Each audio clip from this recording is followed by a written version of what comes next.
Valence bond theory. In first part, you have seen the formation of coordination compounds on the basis of valence bond theory and the nature of bonding in coordination complexes. In this part, we will be discussing some properties of coordination compounds on the basis of valence bond theory. Magnetic properties of coordination compounds. Magnetic property of a coordination compound is attributed to the presence of unpaired electrons. If a central metal atom contains unpaired electrons, it gives a certain value of magnetic susceptibility. Magnetic susceptibility can be used to measure magnetic moment of that particular complex, and from magnetic moment the structure and the bonding in transition metal complex can be explained. Like if there is a certain value of magnetic moment for a complex, it tells the number of unpaired electron, and on the basis of number of unpaired electron the hybridization in that complex can be predicted. So on the basis of hybridization, geometry of the complexes can also be explained. Now let us see some examples. First example is a complex of nickel, tetracarbonyl nickel. In this complex, the magnetic moment value is 0. The complex is diamagnetic. That tells that this complex does not have any unpaired electron. It means in this complex, nickel is in zero oxidation state, so the 8 electron of the d orbital and the 2 electron from 4s orbitals are present in 3d orbitals. So all the orbitals, 3d orbitals, are completely filled. It means it has no unpaired electrons. So it must have sp3 hybridization. Hence, the geometry of the complex should be tetrahedral. Let us see next complex. This is tetracyanoplatinate complex ion. In this complex ion, platinum is in +2 oxidation state, and in this complex also there is no unpaired electron as it is diamagnetic, and the magnetic moment value is 0. That's why it is diamagnetic, which tells that it has all the electrons present in 5d orbitals paired. As the oxidation state of platinum is +2, it means it has 8 electrons in 5d orbitals, all of which are paired. So 1d orbital is made available for the hybridization. So the hybridization in this complex should be dsp2, and the geometry of this complex should be square planar. So on the basis of the value of magnetic moment or the magnetic property, whether the complex is diamagnetic or paramagnetic, the type of hybridization can be predicted, hence its geometry can be predicted. In next complex, this is a complex ion of copper, tetrachlorocuprate. In this complex, the copper is in +2 oxidation state. It means copper has 9 electrons in its 3d orbitals, and the 2 electrons are lost from 4s orbitals, and from the value of its magnetic moment it has 1 unpaired electrons. electron. It means that one unpaired electron is present in 3D orbital. So all the 9 electrons are present in 3D orbital and one is unpaired. So outer 4 orbitals, one s orbital and 3 p orbitals combine hybridize to give sp3 hybridization, and the geometry for this complex is tetrahedral. In the fourth complex, tetra amino cobaltate. Cobalt is the central metal ion.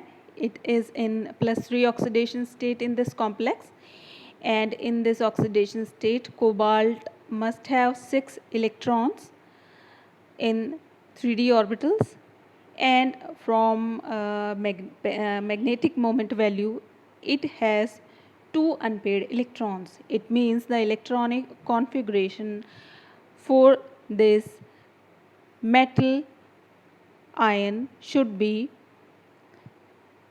containing 2 unpaired electrons, and the remaining 4 electrons must be paired. It means the 1d orbital is vacant and available for the hybridization. So the hybridization in this complex ion is dsp2, and the geometry of this complex is square planar.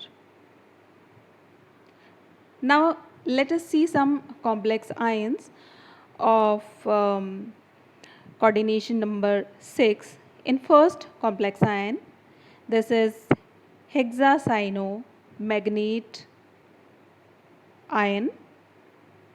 In this complex ion, manganese is in +2 oxidation state, and it must have 5d electrons in 3d orbitals, and it is paramagnetic in nature, and it has 1 unpaired electrons. So when there are 5 electrons in 3D orbitals and there is only 1 unpaired electrons, so the electronic configuration of the manganese metal ion should be the 2 paired electrons, 2 pairs of electrons and 1 unpaired electron present in 3D orbitals. It means the 2d orbitals are available for the hybridization. So the hybridization in this case is d2sp3 hybridization. It means this complex is inner complex because there is only 1 unpaired electron. So the geometry is octahedral, but because the value of this complex tells the presence of 1 unpaired electron, so on the basis of this we can say this is an inner complex. Now let us see next example, hexacyanoferrate ion. In this complex ion, iron is in +3 oxidation state, and it has 5d electrons in 3d orbital, and it is also paramagnetic in nature, and it has 1 unpaired electron. Again, the electronic configuration for this metal ion is also in which 4 of the electrons are paired and 1 electron is present in d orbital singly occupied, thus providing the outer 2d orbitals for the hybridization. So the hybridization in this complex is also d2sp3, and this complex is also inner complex, and we can also say this is low spin complex because there is only 1 unpaired electron, and the geometry, as you all know, should be octahedral. Now let us see next example of iron. In this complex iron is bonded to 6 water molecules. This is hexa-echo iron. Iron is in +3 oxidation state again in this complex also, and there are 5d electrons which should be present in 3d orbitals, and from the magnetic moment value it shows that it has 5 unpaired electrons, and 5 unpaired electron means each of the 3d orbital is singly occupied. So the hybridization in this complex should be sp3d2 because there is no inner d orbital available for the hybridization. This is an example of outer complex and high spin complex. So on the basis of number of unpaired electron, we have seen in these two complexes of iron, the hybridization of the complexes are different. Now let us see the fourth example of iron itself, and in this complex iron which is hexacyanoferrate iron is in +2 oxidation state, and in +2 oxidation state iron must have 6 d electrons, and it is diamagnetic in nature. It means all the 6 electrons which are present in d orbital should be paired. So they must be present in 3 d orbitals, and the 2 d orbitals are available for the hybridization. So the hybridization in this complex must be D2sp3 hybridization, and the complex is inner complex and low spin complex. So this is how the hybridization and the geometry of the complex can be predicted on the basis of the value of magnetic moment, or the on the basis of the number of unpaired electron present in the complex. Now let us see colors of coordination compounds. Colors of coordination compounds is an important property because most of the coordination compounds of transition metal ions are colored in solid as well as in solution forms, and the color of the complex is thought to be because of the presence of unpaired electron present in d orbitals of central metal ion, and due to the transition of these d electrons or unpaired electrons cause the presence of color in complexes, and color of the complexes vary with the oxidation state of the central metal ion as well as the nature of the ligand and geometry of the complex. But on the basis of valence bond theory, the color of the coordination compound was not explained very clearly, and there are some other properties that could not be explained on the basis of valence bond theory. So there are some limitations of valence bond theory.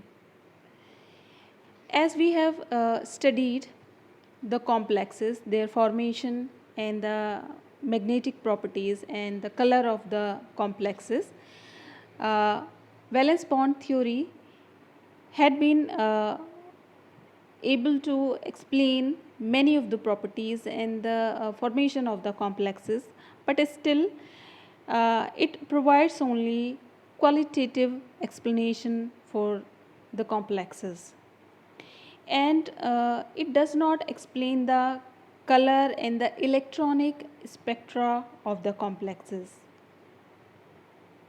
Again, this theory fails to explain why some metal complexes in particular oxidation state are low spin complexes while some other complexes of some same metal ion in the same oxidation state are high spin complexes. And this theory also does not predict the relative stability of different complexes.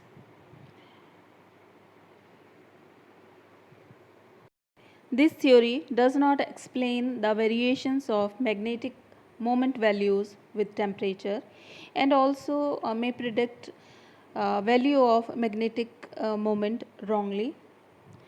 This theory cannot account for the spectrochemical series. So these are the limitations of valence bond theory, but it has been successfully explained the formation of complexes and some properties of the complexes.